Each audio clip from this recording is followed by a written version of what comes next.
With 470 flights in and out each day, Manchester Airport is the third busiest in the country. An estimated 21.5 million passengers move through the airport each year, and all under the supervision of air traffic control. The control tower at Manchester Airport is the most modern in the country. It stands at a massive 60 metres high, has a 360-degree panoramic view and is packed with cutting-edge technology. And what goes on in there affects everything that takes place out there.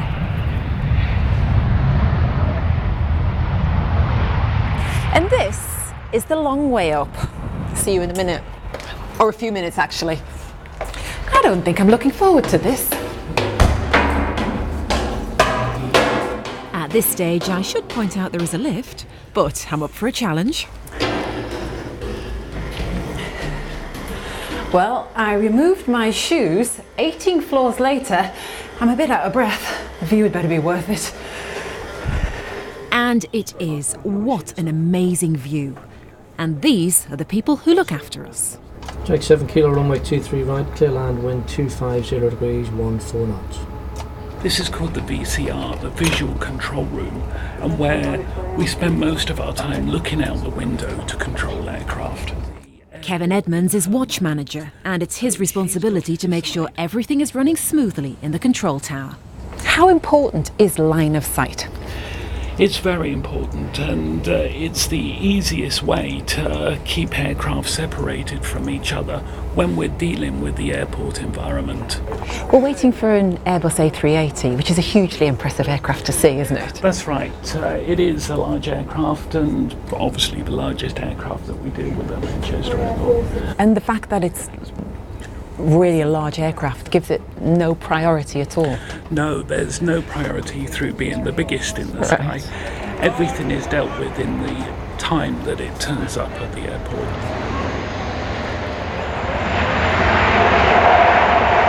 Occasionally, priority landing will be given to an aircraft if there's an emergency.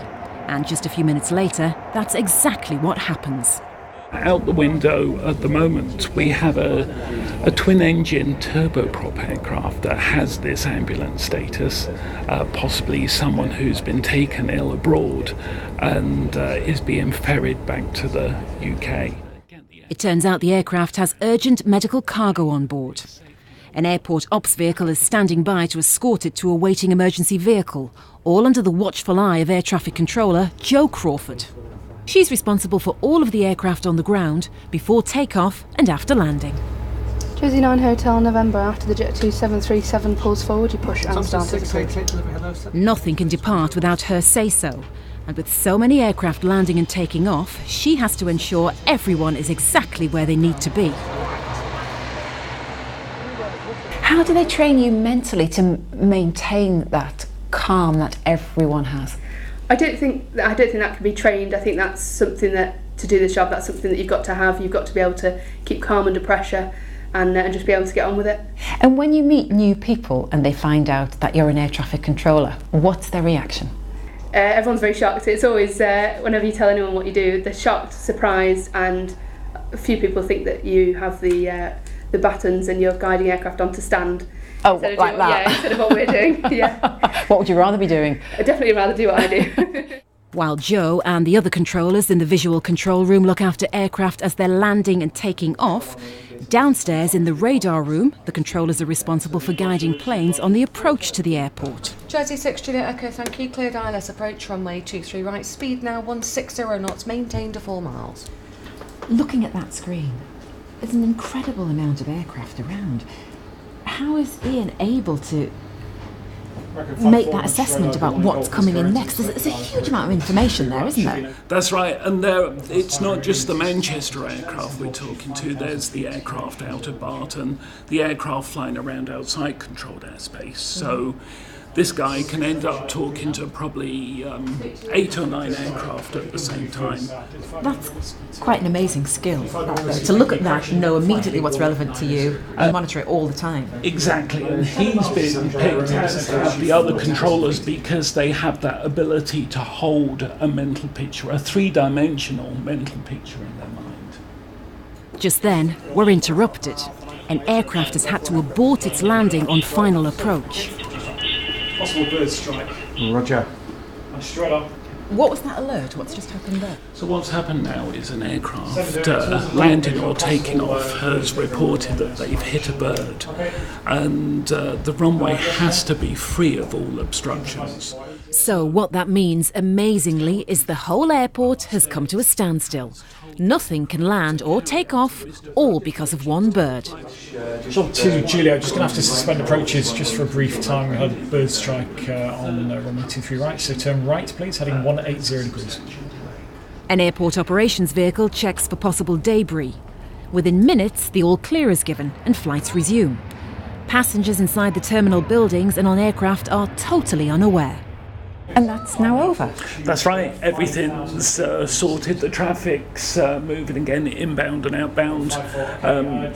Possible for another bird, obviously we can't control where the birds fly, we can control the aircraft, but we can't control the birds. Bird strikes happen fairly regularly and might cause the runway to be closed for a few minutes.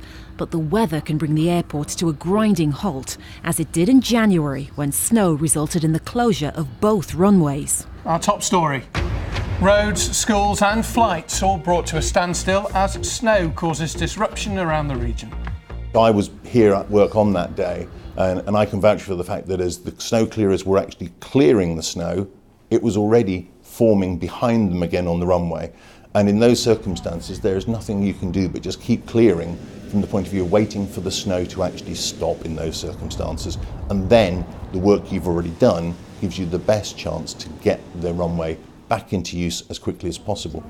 And the weather is posing a very different type of problem today. Storm clouds are gathering in the area, and the controllers have been forced to apply temporary landing restrictions. Manchester weather broadcast, we've got greater than 10 kilometres, showers of rain, few cumulonimbus 3,200, scattered towering cumulus 4,500 feet, Manchester out. It's all gone suspiciously quiet on the runways. What's happened now? Yeah, we've got a halt on arrivals at the moment due to the severe cloud build-ups over the hold, so the aircraft are electing just to hold off their approaches until that clears and then they can get a clean approach into the airport. So that's basically because we've got thunderstorms in the vicinity. The pilots will not fly through those. No, not at all. So you take avoiding action and everyone just stays up in the air or stays down on the ground until it's all over? That's right. They usually tell us that they want to go left or right a certain way for a certain amount of time, and we accommodate as we can while keeping them separated at the same time. Anyways, man, sorry, just clipped your airspace there, got weather everywhere at the moment. Cheers, pal. One controller who's seen it all before is Nick Fithian. He's been an air traffic controller at Manchester for 34 years. There have been some rather odd incidents at Manchester Airport over the years, though, haven't there? Well, I missed the flamingo, fortunately. What was the flamingo? There was a flamingo on the runway, which caused a problem with the operation a few years ago. There was a dog loose on the runway once, wasn't there? There was. We've had various dogs on the airfield, and again, it does cause a problem because a dog hitting an aircraft, unfortunately, the dog probably wouldn't come off too well, but it can cause quite a lot of damage to an aircraft, as can a bird. So again, we have to be aware of where the dog is, make sure it's cornered before we can then recommence operations. Fortunately for the controllers, stray dogs and flamingos are a rare occurrence. Everyone seems very keen to stress that it isn't a stressful environment. You are trained to deal with everything. Yeah. But there must be certain situations where it's challenging. The job is undoubtedly challenging. Yeah, it's challenging. I mean, I say people keep talking about stress, and I'd say if you want to see stress, go and have a look at a paramedic on a Friday night. That's stressful. Our job is responsible rather than stressful. But yeah, you will get stuff that you've not seen before, but that's what we're trained for. So, next time you're flying off on your holidays and you get delayed, spare a thought for the men and the women in the control tower, making sure you get away safely, come rain or shine.